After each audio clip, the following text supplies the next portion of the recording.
the unemployment numbers are out,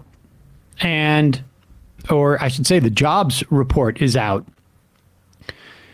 As of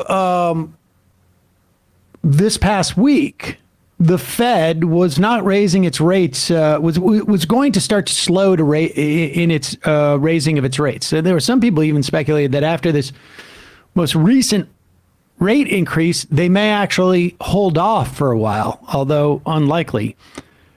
In their minds, they need to have a full-on assault on employment in this country as a way of diminishing inflation.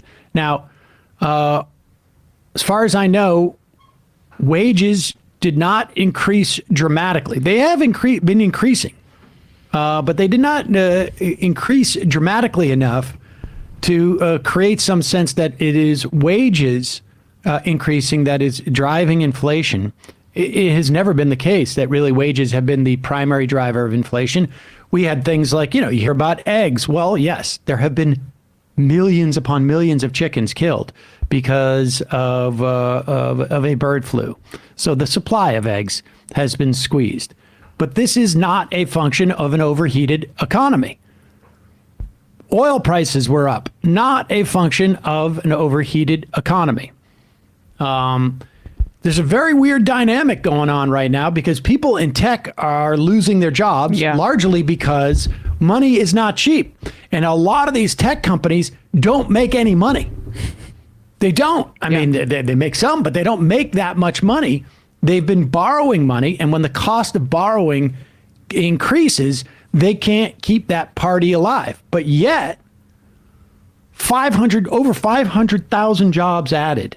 I don't even, it was one thing like the month or two after, the sort of the deepest part of COVID that would make some sense there. But this is really lowest unemployment rate since 1969. Yep. I mean, that is staggering. It is really impressive. So, and that's the underlying anxiety that you have to understand with all of these corporations. They are terrified right now that labor has too much power and they have less leverage. Yep. And so despite what the Fed is doing, we may be, the fears of a recession may be dropping.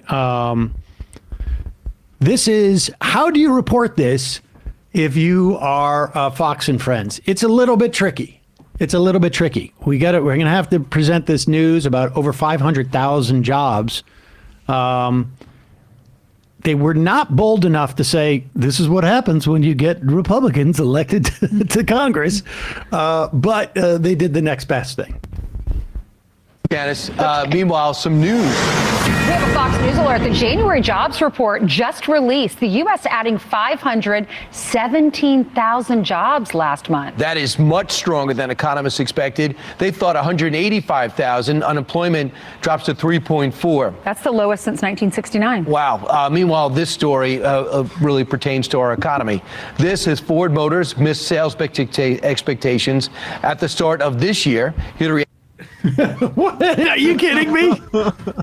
I thought we were having a larger conversation about the economy, but let me pick one company to talk about their losses. No, not even losses. Just didn't hit the expectations of what they were going to sell.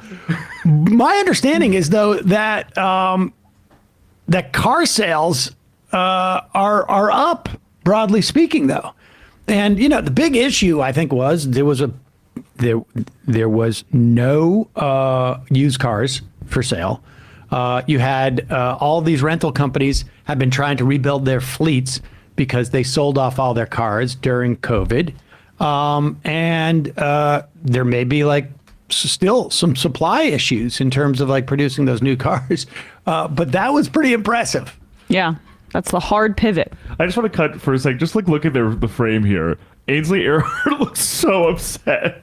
Yeah, she's just both of them gritting their teeth through this developing story. We've got to announce the jobs report. That would be weird if we didn't. But don't we have anything to balance it out? Is there one bad thing?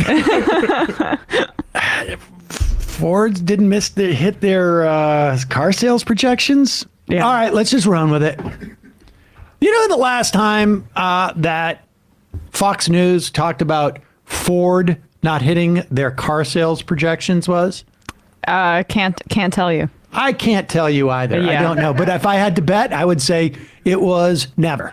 Right. Never, ever, ever have Fox News reported on a quarter where Ford did not hit their projected sales forecast. And it's amazing because most Americans, when you see polling on which party handles the economy better, most people consistently say Republicans. And that's a result of like that decades of mythology built up by Fox News. So they know what they're doing when they blow past those numbers. Like they're trying to maintain that the imagery that they've carefully cultivated for decades at this point. Well, it's going to be, that could end up being sort of like the biggest factor in, 2024, depending on who the candidates are. And it's just basically what's the economy doing at that point. I mean, people can be talking, we shall see.